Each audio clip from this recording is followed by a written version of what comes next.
Para realizar o exame físico, a enfermeira utiliza os seus órgãos dos sentidos, juntamente com instrumentos próprios.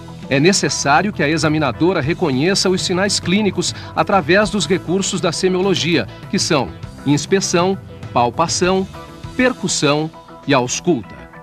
O exame físico divide-se em exame físico geral e específico dos sistemas.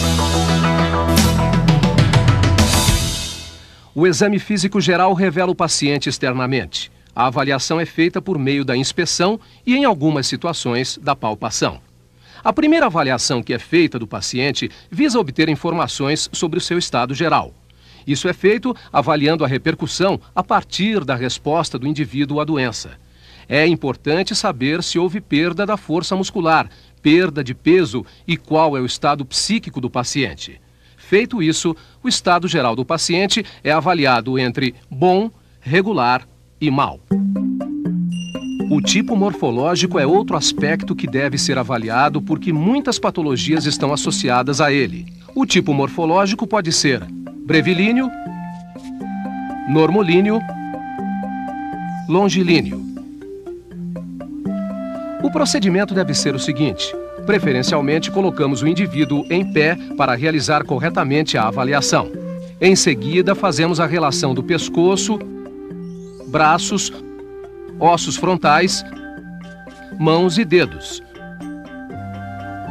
O próximo passo é realizar a medida dos dados antropométricos. Os dados de peso e altura contribuem para a avaliação do estado nutricional do paciente. Os sinais vitais são dados fundamentais do exame físico, pois permitem que se estabeleçam valores básicos para o paciente, facilitando o registro de alterações das condições de saúde do mesmo. A temperatura deve ser medida com auxílio do termômetro e pode ser verificada na cavidade bucal, retal, axilar e pavilhão auricular. O termômetro deve ser colocado e permanecer entre 5 a 7 minutos. A temperatura axilar varia de 36 a 37 graus. As variações são traduzidas pela febre ou hipertermia se estiver acima desta faixa e hipotermia se estiver abaixo. A medida da pressão arterial é realizada com o auxílio de um esfigmomanômetro com um manguito de tamanho adequado, largura 20% maior que o diâmetro do membro e comprimento suficiente para envolvê-lo totalmente.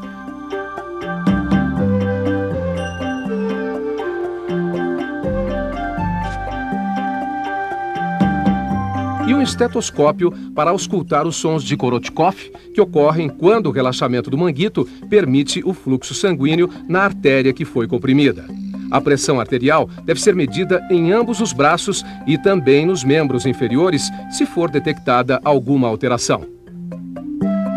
O pulso é medido preferencialmente na artéria radial, contando-se durante 1 minuto inteiro o número de batimentos e verificando-se as suas características. Intensidade pode ser cheio ou filiforme, e ritmicidade pode ser regular ou irregular. A frequência cardíaca pode diferenciar-se do pulso devido a arritmias cardíacas. Pode ser verificada através da ausculta do pulso apical ou da visualização pelo cardioscópio, caso o paciente esteja monitorizado.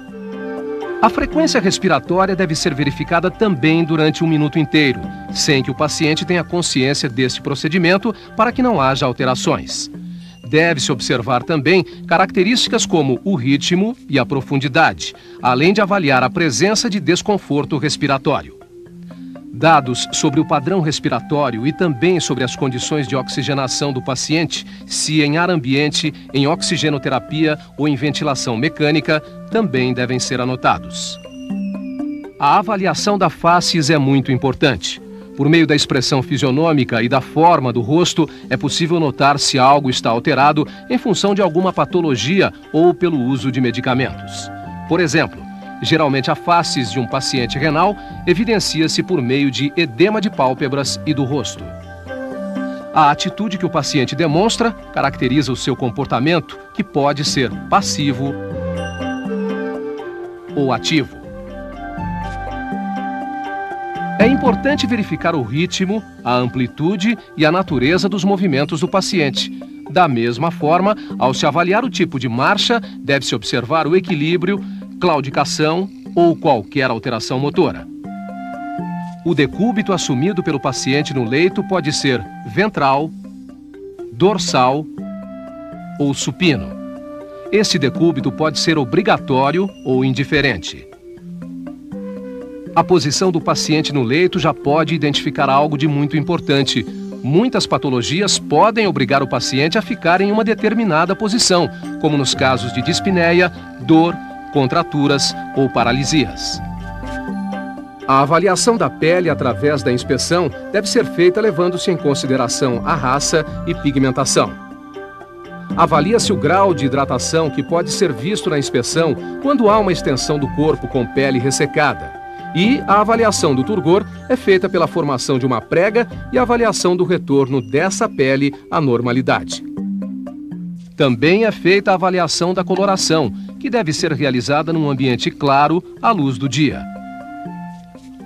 Podemos encontrar uma pele pálida, descorada, ou ictérica, que é a pele amarelada. Também descrevemos a presença de petequias, pequenas manchas vermelhas que podem estar distribuídas pelo corpo ou em algum local delimitado. Hematomas, manchas e lesões como nódulos, máculas, pápulas, vesículas e bolhas devem ser verificados.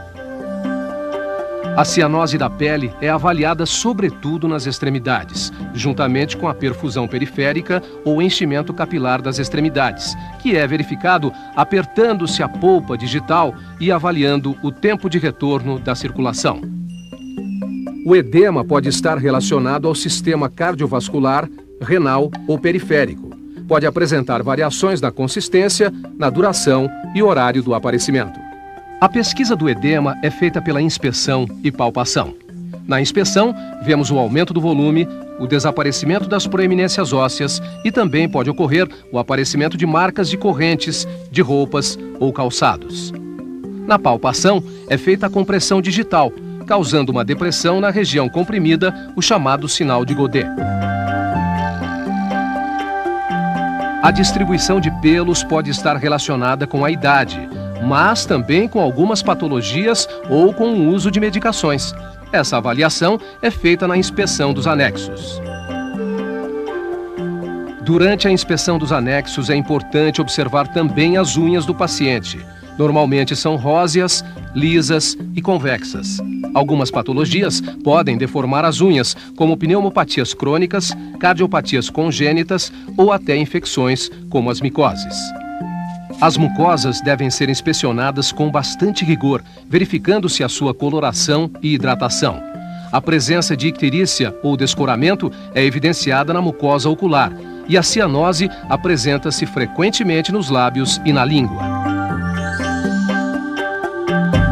A coleta de dados deve estar apoiada num modelo assistencial que atenda o seu cliente para obter resultados favoráveis ao seu tratamento.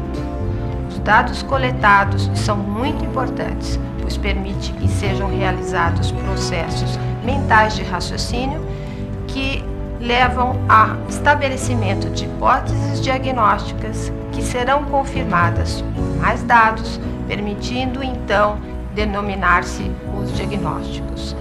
Planejar, portanto, a partir da denominação dos diagnósticos, a sua assistência, implementá-la e avaliá-la.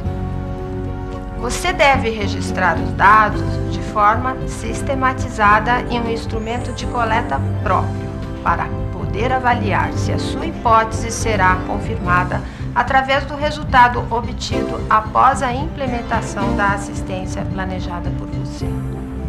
No Hospital São Paulo, Hospital Escola da Universidade Federal de São Paulo, optamos por um modelo assistencial eclético, apoiado em horta, ordem, epidemiológico de risco e biomédico.